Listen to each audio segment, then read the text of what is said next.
Hey guys, welcome back to my channel. As per the title of this video, you guys are well aware of what is about to happen. We are doing a 24-hour readathon, 24-hour reading challenge. We're reading for 24 hours. I've done this once before.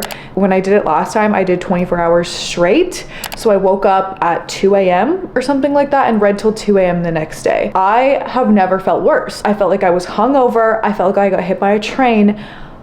I can't hang, okay? I'm turning 30 this year. I just can't. So we're doing 12 hours today, 12 hours tomorrow. My only parameters for myself are that I'm gonna pause the timer when I'm working out. So I probably won't work out today. I'll probably skip today, but tomorrow I do have a spin class and it doesn't really make sense to keep the timer going for that hour while I'm doing spin class. So that's the only time I'm gonna pause the timer. Other than that, I'm not really gonna pause it to eat, or if I'm just checking my phone, or if I'm going to the bathroom. I'm not gonna be that strict. We're just gonna do 12 hours of reading today, 12 hours of reading tomorrow, or more. Maybe I'll stay up late tonight and do more than 12 hours today. Not sure. I am starting this a little bit later than I wanted to. I'm gonna start it at 9 a.m. this morning. We'll see how many hours I get. The goal is 12 hours and 12 hours, but it could be separated differently. All in all though, 24 hours will be completed. Now, I'm not exactly pulling books from the shelf to make a TBR because I just want to mood read. I just want to see whatever I'm in the mood for. I have not been reading recently because I had some life stuff happen. I also read Daisy Hates and spiraled after that and couldn't really read anything else. So I just kind of pulled out some books that I'm considering. I have never lied. I have Ricochet here, which is a nice skinny book, and honestly I think I might start with this because I don't know what it is,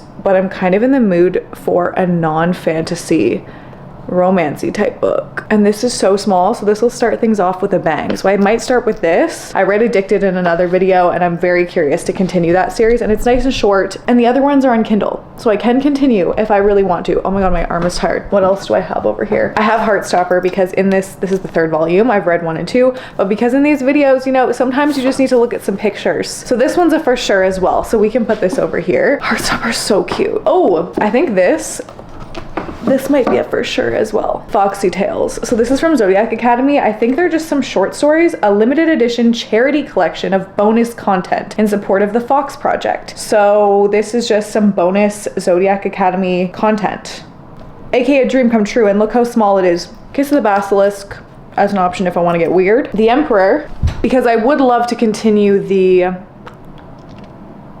Dark Verse series, and this is book 3, so that is a high contender. Good option. And then I have this little stack right here. So Heavenly Bodies is book club's book, and we're getting close to the end of the month, so I think I kind of want to finish off this video with that book. I also have the audiobook of this one, so if I need a break from physically reading, if my eyes are hurting, I can do some audio. I also have just got this one in my last video if you watched it, Slaying the Vampire Conqueror, if I want some spicy vampire vibes. I have Twisted Love, which I know everyone says is the worst one in the series, but it's the first book, so I bought it forever ago. I don't know. So I kind of just want to get that one over with so I can read the rest of the series because I've heard it's really good. And then I also just put Vow of Revenge here, which is a mafia romance, but it's quite small, so I feel like that's good to handle. I like to do shorter books in this video for my ego, because I'm not the fastest reader, so if I were to pick a giant 700-page book, we would be reading 1 book.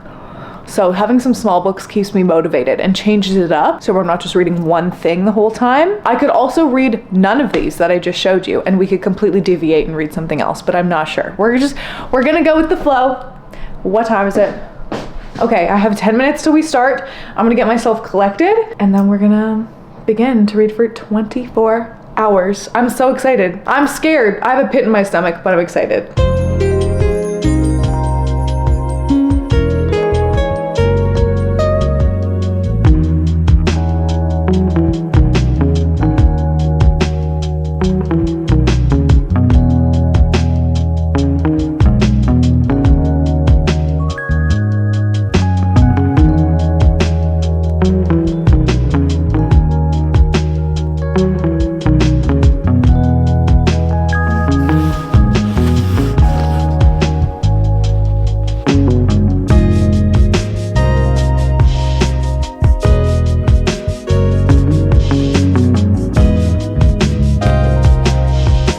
I'm pretty close to finishing this book. I have not checked in because it's just so short. I'm only on page 200. I was gonna just keep reading and then update you at the end, but as I was reading, I kind of wanted to talk about something really quick. Firstly, my thoughts on this book are kind of similar to the first book in the series. If you don't know what this series is about and you didn't watch my other vlog where I read the first book in this series called Addicted, it's about a very toxic relationship between two 20-year-olds. She's addicted to sex, he's addicted to alcohol. That's kind of all you need to know. That is literally what the whole book is about, the first one. And then this one is strictly from Lily's POV. Lo is not really in this book at all. This book picks up right where the previous book leaves off. It's very, very easy to read, very easy to digest. I just find I feel the same way with this book that I did the last book, where the whole time I'm reading it, I am waiting for something to happen. That's how I feel with this entire book. And I feel that way a lot of the time with contemporary romance, but this specifically because it's such a long series,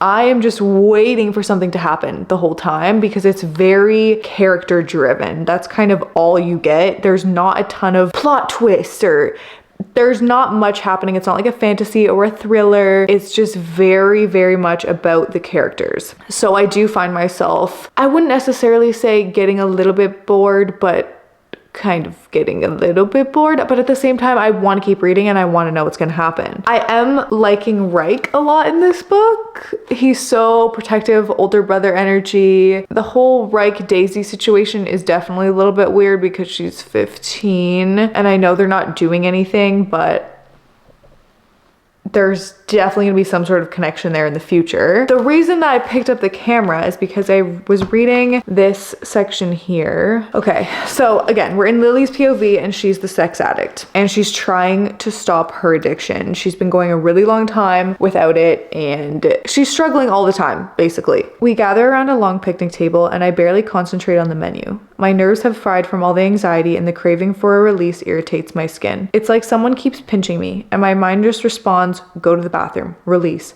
and you'll feel better. I hate it. And I know I can't do it anymore. For some reason, reading this really registered in my brain. I've always felt really bad for Lily because this is such a hard situation, because sex is a natural part of life and it's not the same as alcohol where you can just go to rehab and quit it cold turkey. You have to somehow be able to integrate it into your life because it's a normal, natural thing. Same with food. Just reading this line, that my nerves have fried from all the anxiety and the craving for a release irritates my skin. It's like someone keeps pinching me and my mind just responds, go to the bathroom, release, and you'll feel better. For some reason that just clicked in my brain and I was so able to understand this feeling because as someone who's gone through a lot of issues with food addiction, I guess you could say, and binge eating, because binge eating is kind of a form of food addiction. I still struggle with a lot of that today. I still have that voice in my head that'll be saying these things. Go eat that thing and you're gonna feel better. Well, if you just eat the whole box, you're gonna feel better. It's a coping mechanism. It's a comfort thing. And I don't know what it was about how that section was written. Maybe it's like that itch in your skin or that constant thinking about something in your brain over and over and over, where your brain is literally fixating on this one thing, getting that release.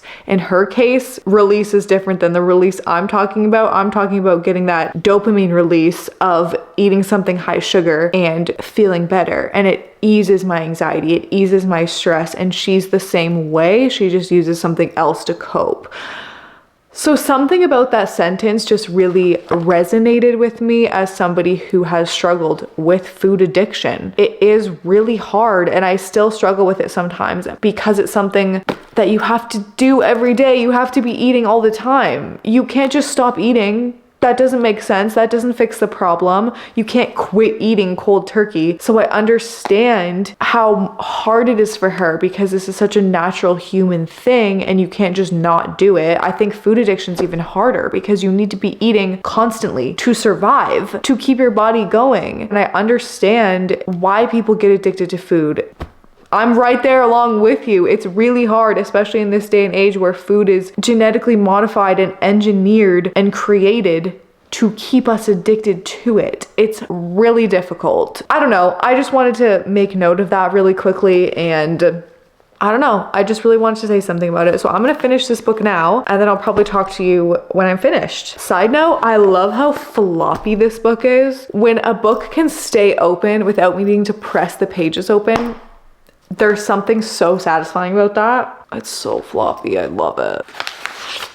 Oh, also time check. We are at 19 and a half hours. I love the therapy in this book. Lily is in therapy for her sex addiction, which is great. And I love that they show her therapy sessions and we learn kind of more about why she is the way she is. And I really like it. Why am I finding Lily so relatable in this book this time around?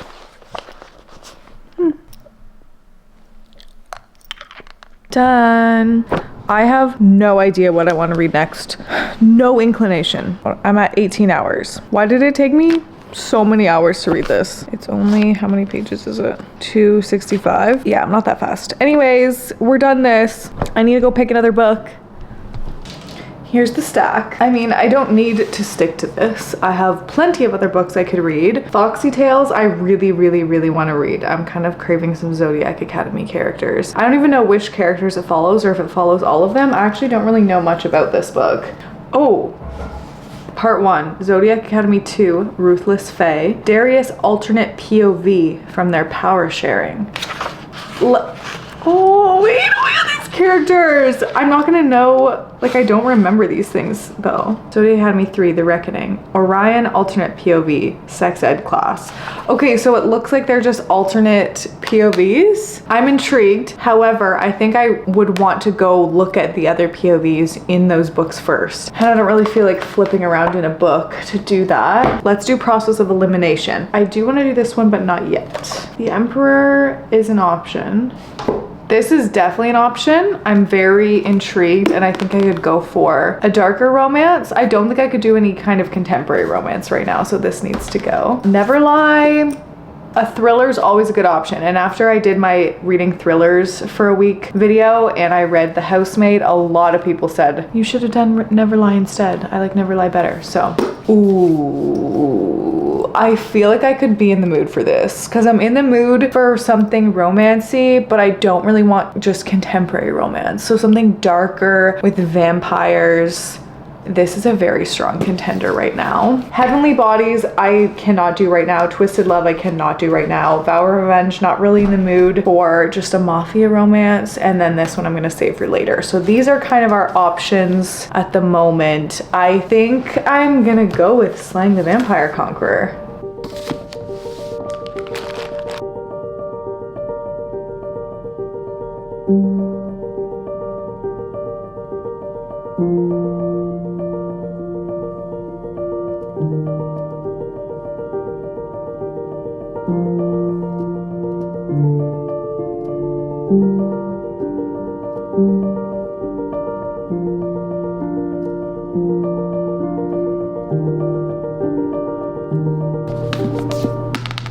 Okay, I have updates. This is how far I am so far. I'm on page 123, chapter 19.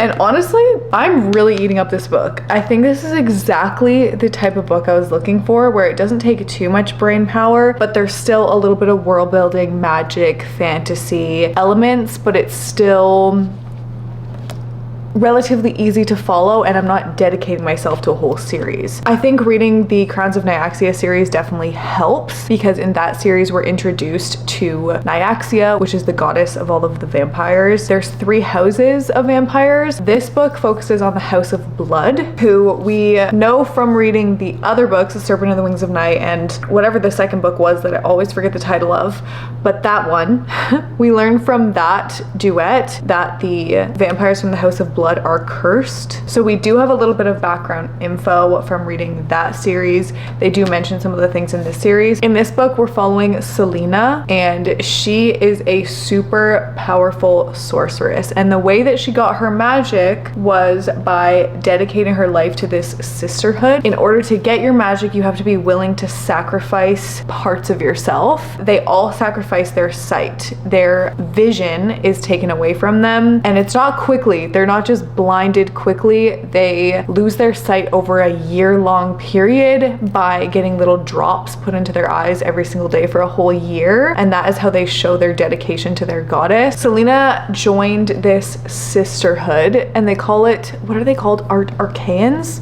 how do I say it? Arakessins? Arakessin? Is that how you say it? I would say it Arakessin. That's how I'm saying it in my head. It's spelled like this.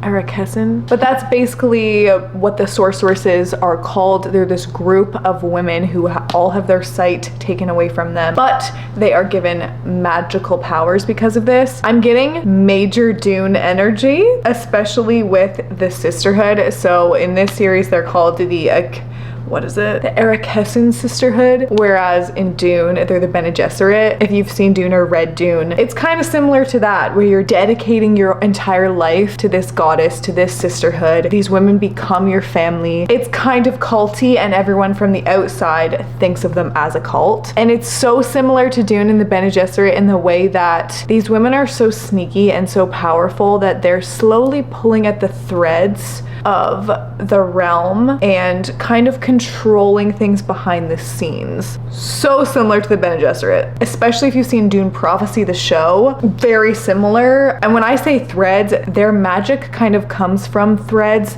They can pull on these threads. It's kind of hard to explain. I know I said there wasn't a lot of world building, and the way I'm explaining it makes it seem confusing, but I swear it's not. Carissa Broadbent describes it so well, and it makes so much sense when you're reading it. They also have this thing called thread whispering, in which they can speak into each other's minds. They're kind of just all connected, and they can feel and sense different things. And even though they can't visually see, they use these threads and this awareness to see in their own way. For example, at one point, one of the guards says to her, like, how many fingers am I holding up? And she knows how many fingers he's holding up. She knows what people look like. She can see colors and shapes, and she can see things in her mind, and her awareness is very heightened. So that's kind of the backstory, the buildup of everything. The main kind of plot that we're following in this book is we're following Selena as she goes on this mission. So this vampire conqueror comes to her land. Him and all of his vampire following are slowly taking over different cities.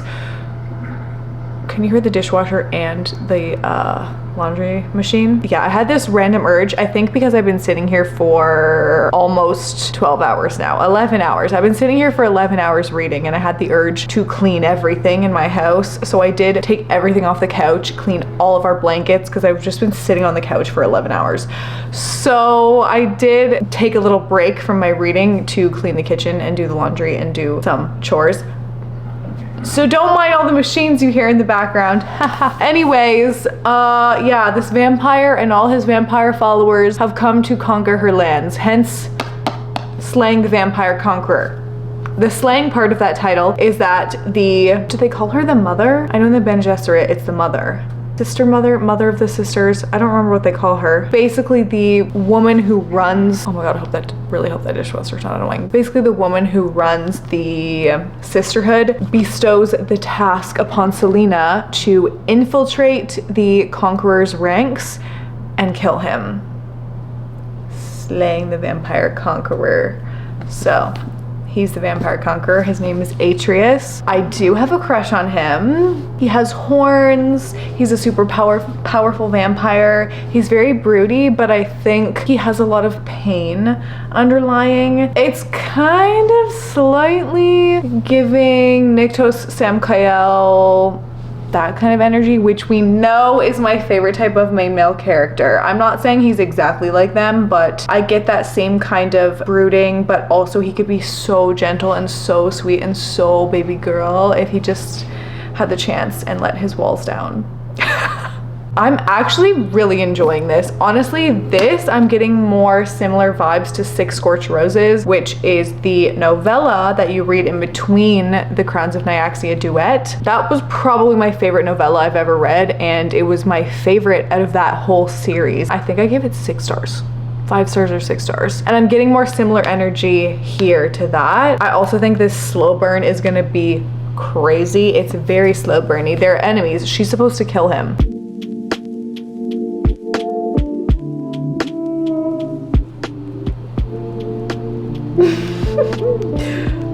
Purr. Why am I purring over Atreus ripping out a man's throat? I didn't so much as breathe as Atreus's teeth closed around Ave's throat, ripping it out in one brutal movement. The blood sprang like flower petals over the marble floor. Atreus spat a chunk of bloody flesh over the balcony. Girl, please. Why am I purring? Okay. Anyways.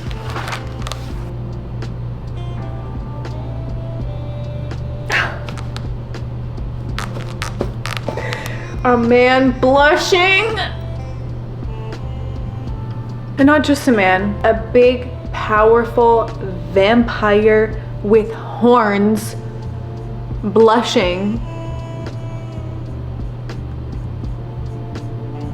Men need to blush more.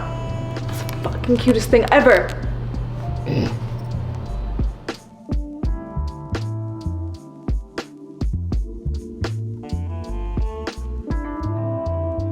I want slow love, uncomplicated touch, stable as we go, consistent as we grow. I want slow love, no need to rush. I'll say it in my dreams. Good morning. I read for over 12 hours yesterday, so I have 10 hours left today. I feel like just starting in bed. So I'm just gonna get cozy in bed and I'm gonna read as much as I can. Slaying the Vampire Conqueror is on Kindle. So I was reading it on Kindle last night before bed and I'm gonna read it again this morning and we'll see how far I get before I wanna get up and go downstairs and start my actual morning routine. But I feel like just staying in a little cocoon in my bedroom for now. So that's what we're gonna do. Strangers you may see, I reminisce the codependence, the games that we played, lost our minds. So maybe you could stay, 'cause you got me thinking that possibly I've changed. I need slow love, yeah, the real one. I've seen it in my dreams. Strangers you may see.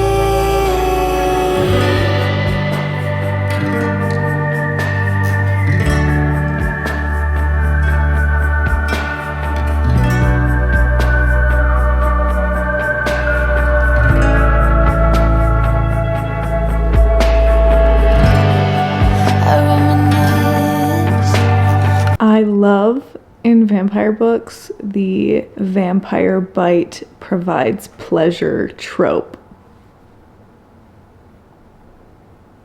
Why am I sad that I will not experience that in real life? Why do I want to be bit by a vampire? I love that trope. I love the bite and then the blood sucking and it's hot. Anyways. The codependence, the games that we play, lost our minds. I literally have chills. My hair is standing up. So maybe you could stay, 'cause you got me thinking that possibly I've changed. It is 10 a.m. 10:20 a.m. I have 6 hours and 51 minutes left on the timer. So I basically have 7 hours left. I had to put on my Dracula vampire shirt as I finished my vampire book. This surprised me with how good it was. I'm going to talk about it fully at the end, but I definitely liked this more than I thought I was going to, and I don't really know what else I want to read right now. I'm not necessarily in the mood for anything. I think the most logical decision is to read Heavenly Bodies because this is book club's book. Today, actually, I need to post our vote for next month because there's only a week left in the end of the month, and I have not read this book yet, so this one definitely makes the most sense. However, I don't think I can finish this in 7 hours because I'm slow. I listened to the first 11 chapters on audio, but I think I'm gonna restart it. There's a lot of magic and lore in this, and I think I need to fully be focusing. I think the beginning of any sort of fantasy book, I need to read with my own eyes and really take in and reread things. I can't be doing my puzzle and listening on audio while also learning an entire world and magic system. So I think I will start this over. I'm just gonna take the bookmark out. Is this what I'm in the mood for though? I don't know.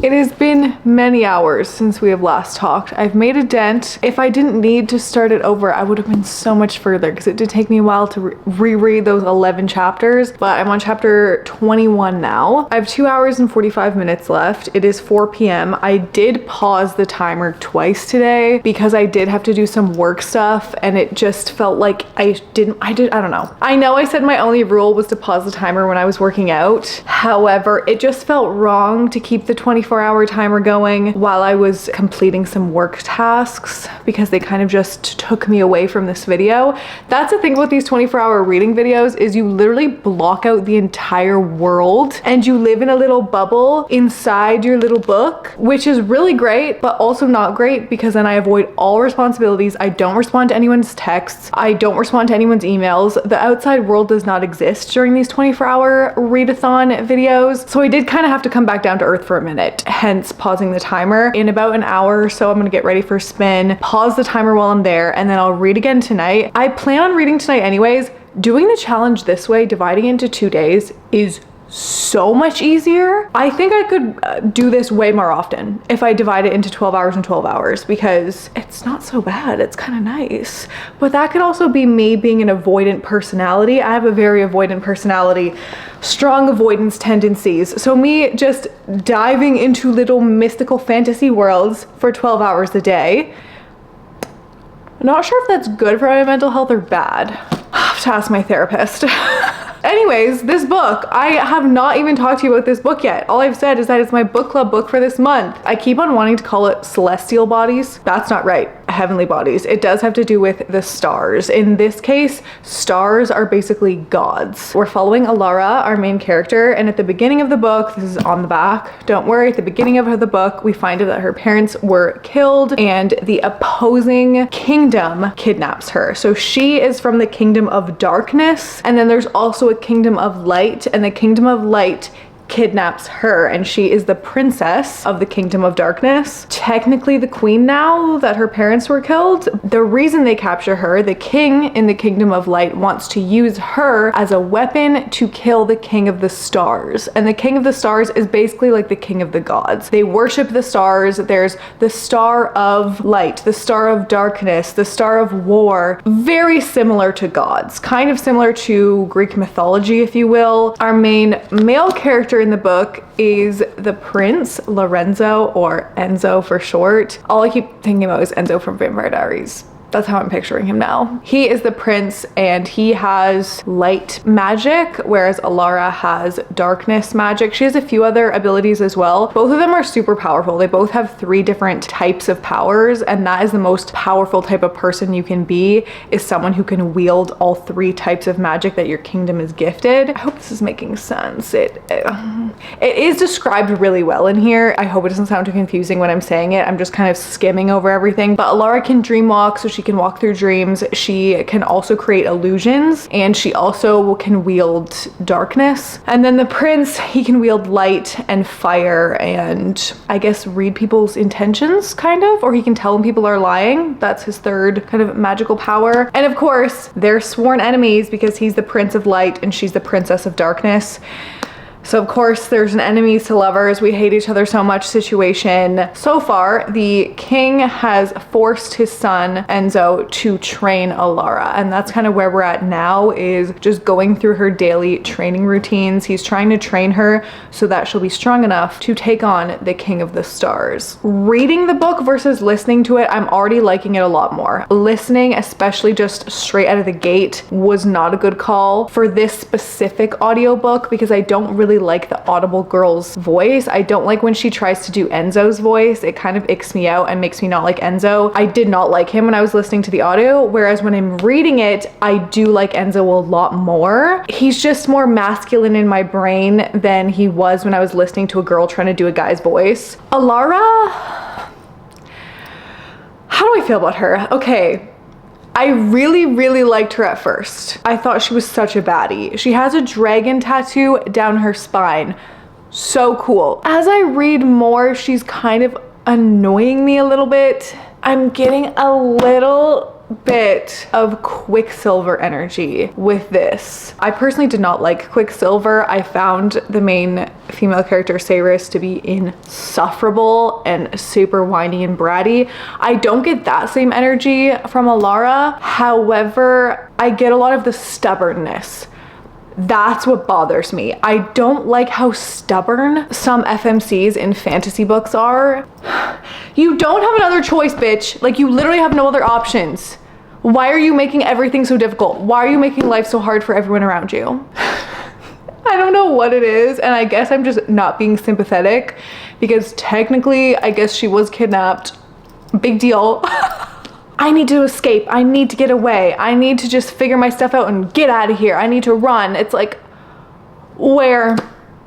Where are you running to? Everyone was killed. You can't go back to your city of darkness because the star who killed your parents will come kill you. Where else do you possibly have to go? Why are you making everyone's life so hard? Yes, I get it. They kidnapped her, okay? Yes, kidnapping is wrong. However, they're also providing her with a place to stay, clothes, food. They treat her so well. Am I the problem? Like, I'm defending them kidnapping her. But at the same time, she has friends. She's thriving. They're training her. They have a common enemy. They literally have a common enemy. They have the same goal. Right now, this Kingdom of Light is literally the safest place she could possibly be. And she's being trained, learning how to harness her magic, learning how to defend herself, learning how to fight. Yet she's like, but I hate everyone and I want to run away. Why? Why? Where are you going? You don't have anywhere else to go. It just makes me roll my eyes a little bit when the main female character is trying to be all stubborn and I'm never gonna like you, and I'm like, just let your guard down for a second. I don't know, guys. I don't know how to explain it. Does anyone else understand what I'm trying to say? Do you understand the vibe I'm feeling? Yes, they are enemies because he's the Prince of Light and she's the Princess of Darkness. So yes, they're technically enemies, but they have a common larger enemy. So they're actually not really enemies. And I do not like when the author needs to repeat verbally how much they hate each other. When you're in her POV and she's thinking, I hate him so much, and she literally uses the word hate, or he's so annoying, he's so terrible, I hate him so much. That bothers me because you shouldn't have to reiterate that so many times or tell me that so many times. I should just be able to feel the hatred between them and I don't really feel it. I'm just being told repeatedly how much they hate each other versus being shown how much they hate each other. I feel like I'm being annoying, but honestly, I am intrigued. I am very intrigued by the story. I do really like it. I just already know this is not going to be God tier 5-star or anything like that for me. I'm also not that far in and they're already starting to like each other. So there's not that much enemy energy. I don't know how much of a slow burn there's actually going to be considering they already kind of have a little bit of a thing for each other and I'm 154 pages in.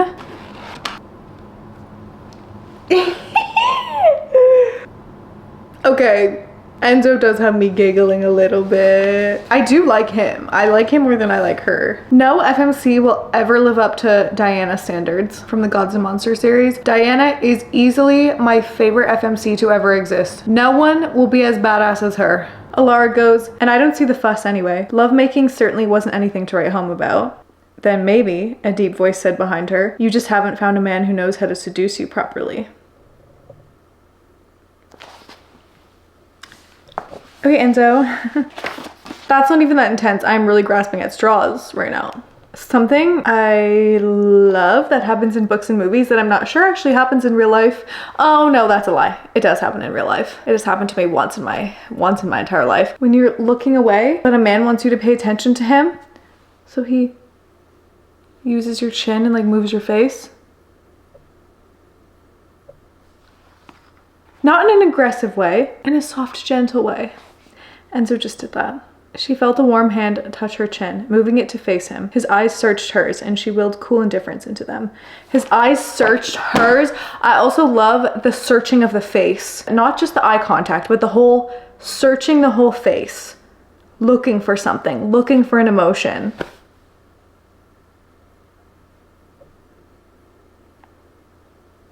That'll get me. That will get me. Am I good at eye contact? No. That's why I like to read about it in fantasy books, where I can fantasize about being good at eye contact. Oh my god, where are my glasses? Hello? What am I doing? Can I even see right now? You deserve to feel true love, Elle. You deserve to be adored, to be the one they look for first in every room.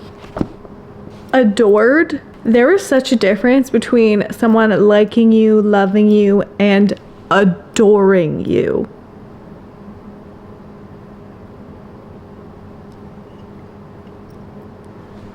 Adoring someone is so cute. Why is that more than love in my brain? Because you can love someone, but not adore them. To be the one they look for first in every room. I think you would be very easy to worship. Yeah, I'm loving these lovely little sentences. However, I'm not even halfway into the book. So this is definitely not a slow burn, in my opinion, because a slow burn, they would not like each other for longer. This same thing happened in Quicksilver. I feel like the writing is similar. So if you liked Quicksilver, I think you will really like this. However, I did not like Quicksilver. Everything's just moving a little bit fast, and not even the plot. The plot's actually moving kind of slow. The love interest is moving a little bit too fast for me. I'm assuming there's going to be some sort of third act breakup moment. And also, she's technically prophesized to fall in love with the King of the Stars, who is not this prince. So maybe there'll be something with that. I hope there is. I hope it gets messier, because it's not messy enough right now.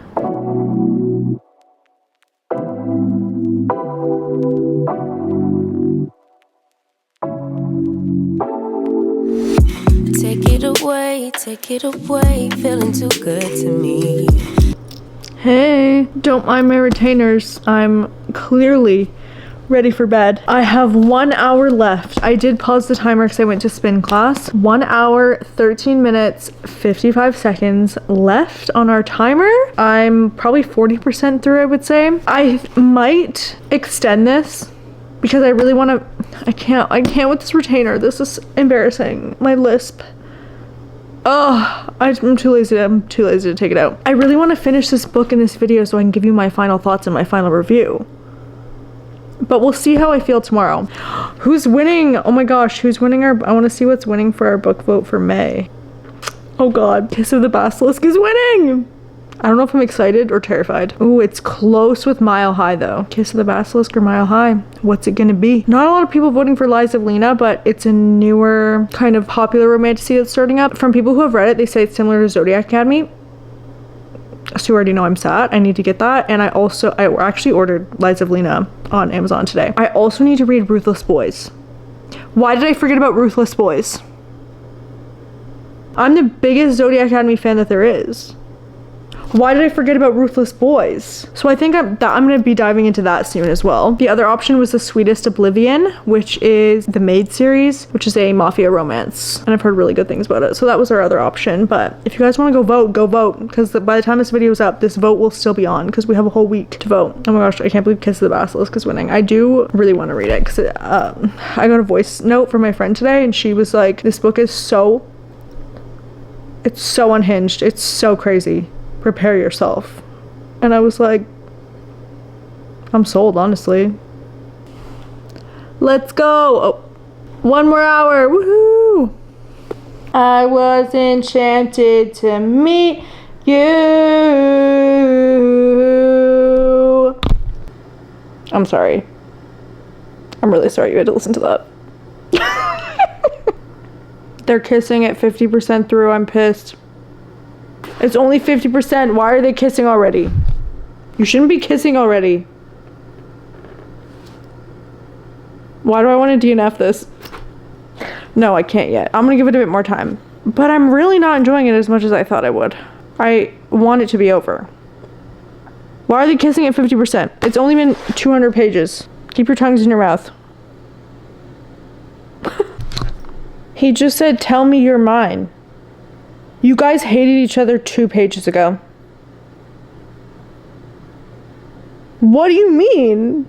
What do you mean? She's not yours. You guys just started liking each other a page ago. I'm getting so mad. Tell me you're mine. Usually I love that when it's used in the proper setting. Hello? What do you mean? I need a slow burn so long that they don't even look at each other until halfway. I want to DNF this.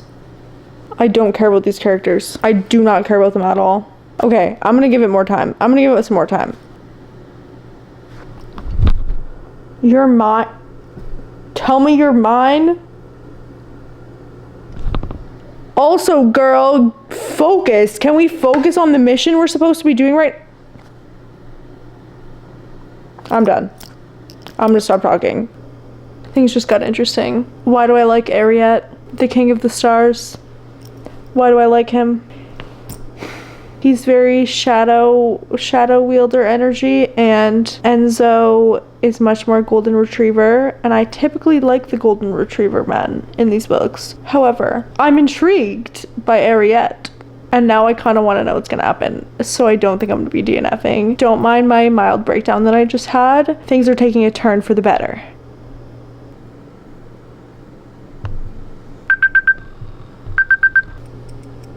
We're done, technically. I am gonna keep reading a little bit until I fall asleep, but I made it to chapter 35, page 243. Things are definitely heating up a little bit, and I'm curious. We'll see. I will give you my final reviews of everything, a final page count, final update, final star rating of all the books tomorrow. Okay, good night. Love ya. Hey, so it's actually Monday now. I took the weekend because I really wanted to finish Heavenly Bodies so that I could tell you about my final thoughts on it. It felt wrong to just end the vlog after the 24 hours when I was halfway through a book. I think I'm finally ready to give you my final thoughts on the 2.5/3 books that we read during this 24 hours. Now I did the page calculation and I'm honestly very disappointed in myself. How did I only read 857 pages in 24 hours? Next time I do this, I need to pause the timer every time I'm not reading instead of just letting it go. You know what? It's also not a competition, okay? Who am I competing with besides myself right now? 857 pages isn't that bad. Relax. I was just expecting it to be 1,000 at least. Whatever. Let's chat about these books. The first book we read in this video was Ricochet. I ended up giving this a 3-star, which is pretty good. I think I gave the first one 2.75. I think I only liked this one a teeny bit more just because of the therapy representation, and I felt like I could relate to Lily more in this one. Definitely curious to see where the series goes. This is more of a on the back burner, super easy book to read. Nothing crazy, don't need a lot of brain power. I don't feel compelled to read them back to back or anything. It's just, it's there. I'll kind of read it whenever. I do know that the books keep getting better and better as you go, so that is also intriguing to me, but 3 stars for Ricochet.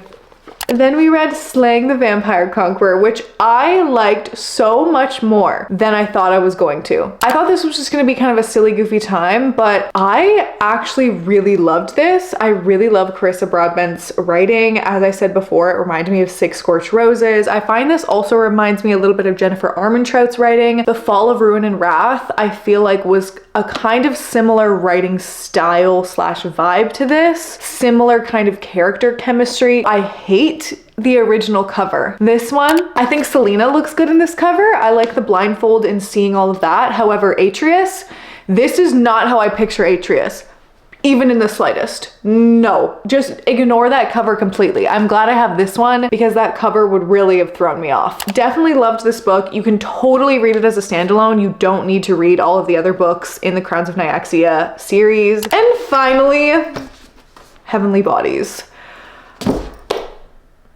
Where to even begin with this book? This is gonna cause an uproar, I fear. I did not like this book at all.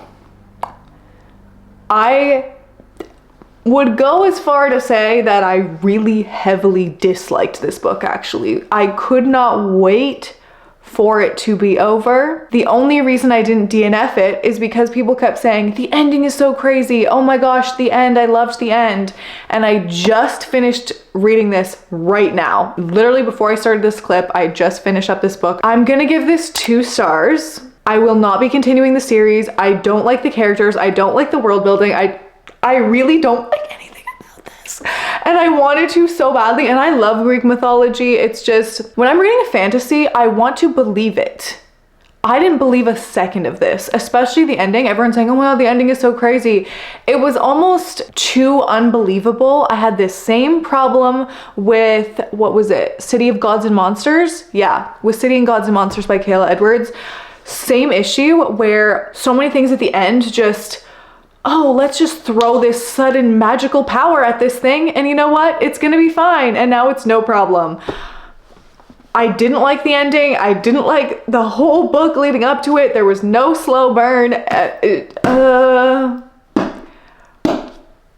Yeah, I do not recommend. Honestly, if you liked City of Gods and Monsters and Quicksilver, you would maybe like this. I feel so bad. I really do. But I was rolling my eyes many times. It was just not believable. When I'm reading a fantasy, I want to believe that that fantasy could actually happen. I don't believe any of this could actually happen. We had a range in this video. We had a 2-star, 3-star, 4-star. Those are my thoughts. I need to end this video now because it has been a very long video. I had so much fun making this video, and I will see you in the next one.